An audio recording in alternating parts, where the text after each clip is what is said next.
Чубак ажы алымыбыз Чубак ажы жөнүндө айтканда мен ар дайым ушул жашай берем да.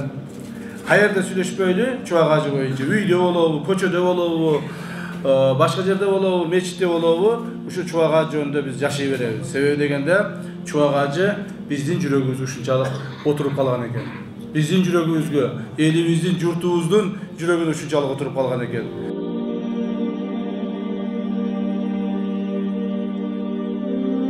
Алым Чубак ажы бул жөн эле диний ишмер эмес, жөн эле диний жактан илимпоз, илимий алым эмес.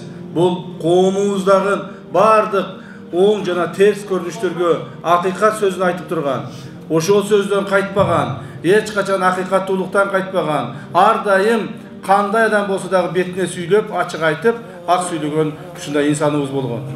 Ошону менен бирге ал коомубузда элибизди илим жагынан, билим жагынан, тарбия жагынан, бардык жагынан ушундай агартып, окутуп турган алым болгон.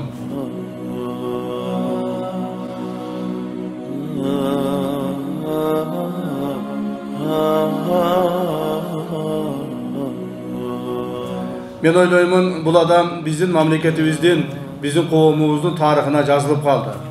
Мындан ары ошо былтыры Чубак ажы алымыбыз өткөндө баарыбыз айттык эле, ошондо мен да айттым эле. Мындан ары Чубак ажынын өмүрү, Чубак ажынын өмүрү, экинчи өмүрү уланат деп. Мына экинчи өмүрү уланып баратат. Экинчи өмүрү уланып баратат. Бирок бул бүгүн кече эле эмес, Чубак ажы өткөн күндөн баштап мен көптөгөн мусулмандарды көрдүм, миңдеген мусулмандарды көрдүм, ошол Чубак ажыга дуа кылып отурушат. Себеби чын айтыш керек, Чубак ажынын илимине элибиз тойбой калды. Тойбой калды. Бир аз тойбой калды да, мындай илимди элге таркаткан алым болгон эмес. Ошондо дагы элибиз бир аз канбай калды ошол илимге. Эми мындан ары Чубак ажынын жолун жолдоп, ошол илимине кандырып, суара турган Кудайга шүгүр биздин алымдарыбыз бар. Мына бул жерде тизилип отурушат. Алла Таалам учубузду кур кылган эмес экен.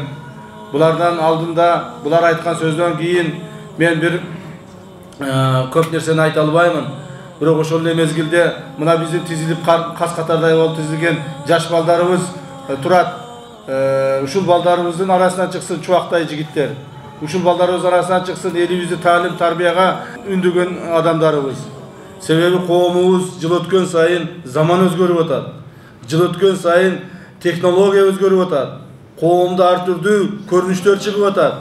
Мына азыр бири-бирине жала жаап, жакшы жаман сөздөрдү айтып, жөн эле бирөөнү күнөөлөп коюш өтө оңой болуп калды. Телефонду бетине кармайт, паланча түкүнчө жаман деп туруп эле бир нерсени айтып коет, бүт ааламга таратып бергенге мүмкүнчүлүк түзүлүп калды. Мына ушундан эмне сактап калат? Мындан биздин ыйманыбыз сактап калат турганда. Ички дүнүйөбүз сактап калат. Ичибизден биз ыймандуу болсок, ичибизден биз чындыкка, акыйкаттыкка ишенсек, ошондо жалаадан бизди, коомубузду, мамлекетибизди жана ушул жерде отурбаган ар бирибизди сактап калат. Ушул гана сактайт, башка нерсе сактай албайт. Акчаң дагы, байлыгың дагы, дүнүйөң дагы, бийлигиң дагы сактай албайт. Ыйманыбыз гана сактап калат. Ошондуктан бири-бирибизди ыймандуу болууга чакырып, бири-бирибиздин ак экенибизге, так экенибизге ар бирибиз ишенишибиз керек.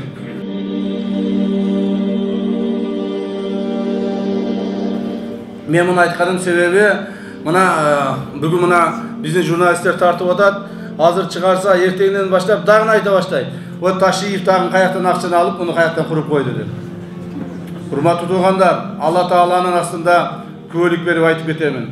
Ушул мечитти жана бардык жашоомду мен ак пешине терим менен жашап келе жатам. Аллаху акбар. Мындан ары да ушундай болот. Мындан ары да мен көзүм өткүчү ушундай болот.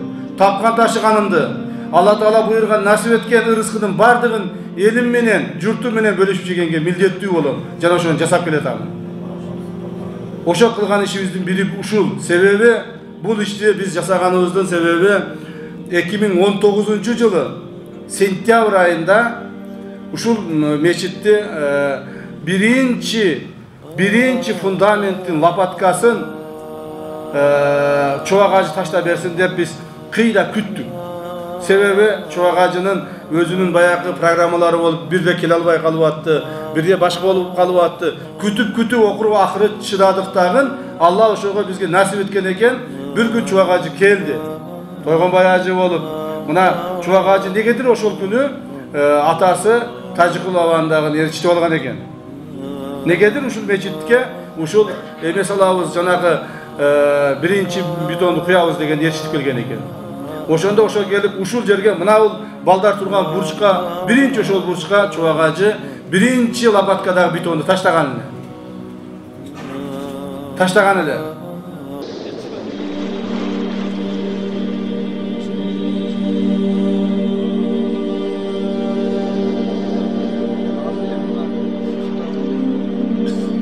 Bu жерге эми Кудай кааласа мечит түшөт, мечит түшкөндө подвалына жасадык, чтобы бул жерде эми коммуникация жок, башка жок, пустой кетпесин деп, подвалда мына пайдаланып калайлы деп туруп, подвалына 300 адам, үстүнө 300 адам боло турган болду. Бул бир.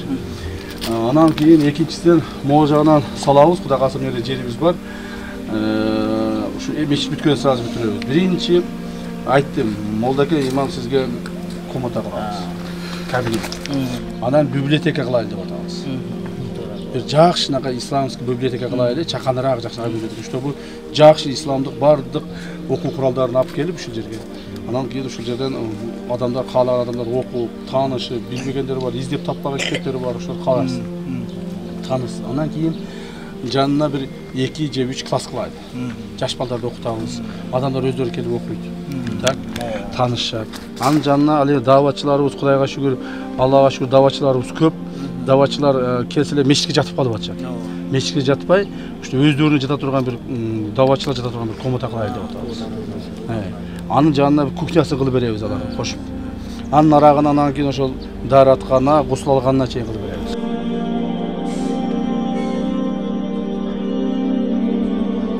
Аллах Таала бул ааламды жаратканда те кыяматка чейин боло турган бардык иштер өзүнүн орду менен жазылынган болот, ал сөзсүз түрдө. Ушул жерге мечит салынат деген Кудайдын өзүнүн планында бар экен, мына жер бош турду. Жер бош турду, мына бүгүн ошонун мөөнөтү келип, жакшынакай бир көркөм мечит, мечит дагы өзүбүздүкү, сооп дагы өзүбүздүкү боло турган бир тартип менен түшүп атат. Чындыгында ушул нерсе биздин элибиздин динге болгон түшүнүгүнүн бир алдыга жылганынан мындай бир кабар берет да. Болбосо мурда бер дегенди билип, анан кийин ме дегенди билбей калган заманда жашап өттүк. Эми азыр өзүбүз мечит салып, жакшылык кылып, башка кылып, мына камчекебиз бул биринчи иш эмес, мындай иштери көп, билгенибиз бар, билбегенибиз канча. Анан эми ушул көп адамдар ушундай иштердин бардыгын дал шайлоонун астында кылып, башка кылып бир нерсеге байлап калат да. Бирок бул кишини ага байланбайт. Дайым ушундай бир Кудай үчүн болгондугун биз көрүп атабыз, билип атабыз. Иншалла, камчеке сизге Кудайым ийгилик берсин.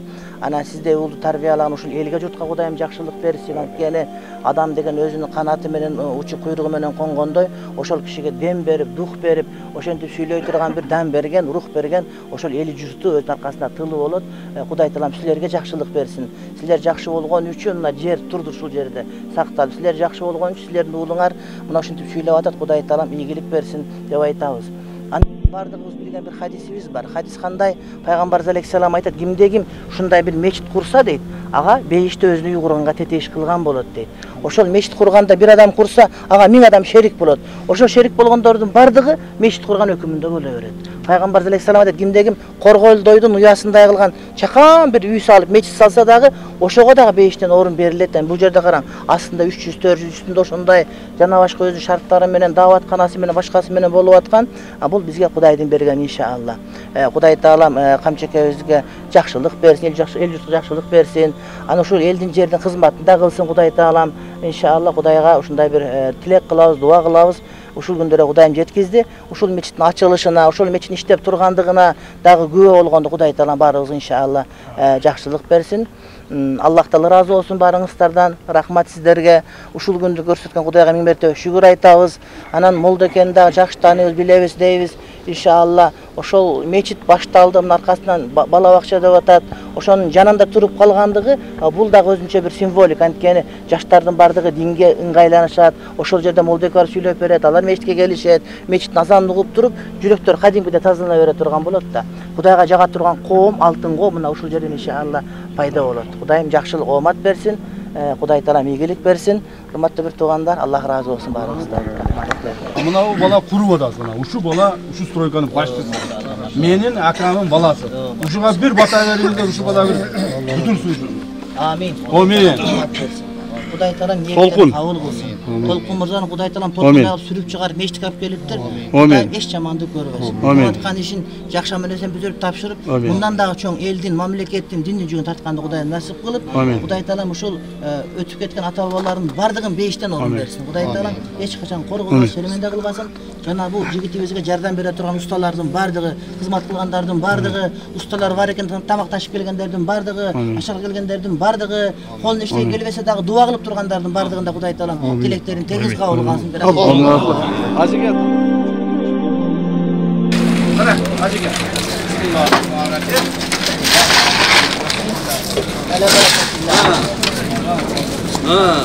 Bismillahirrahmanirrahim. Bismillahirrahmanirrahim.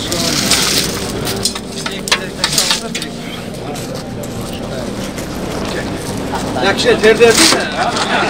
Hacı gel taşlatıp kalış gerek. Hacı gelin her bir taş degeni. Geçenesen tersizden. Bu her bir taş degen altın ötesi.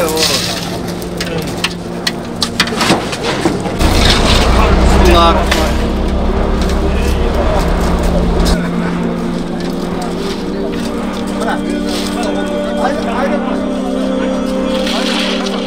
Hazırkımda açılış bir jagынан bizge men üçün kuanычтуу болуp турат, bir jagынан kaygılı болуп турат. Kaygılı болгон себеби чубак ажыбыз арабызда жок болуп турат.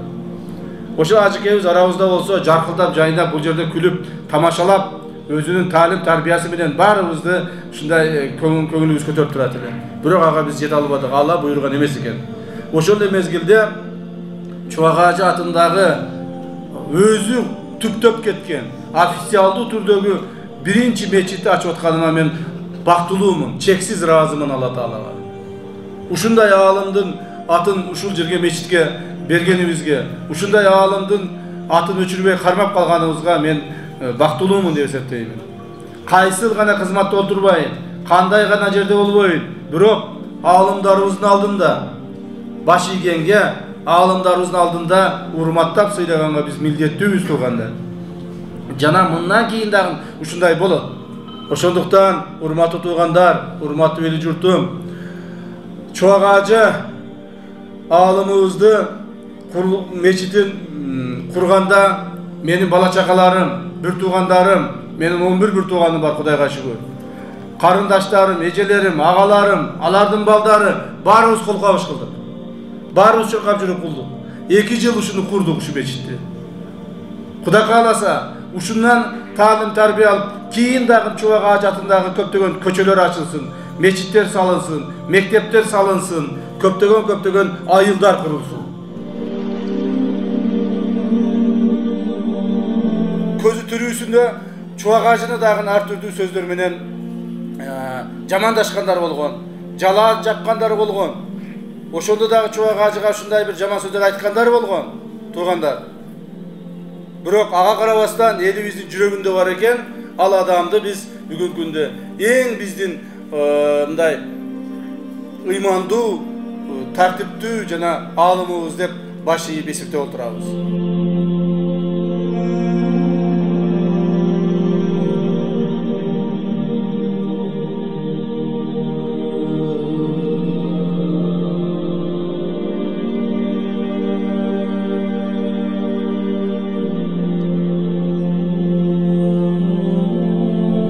Мындан ары ушундай болсун, элибизде, журтубузда тынччылык болсун, мамлекетибизде биримдүүлүк болсун, бардыгыбыз чогуу бирге элибиз, журтубузду өнүктүрүп өстүрөйлү.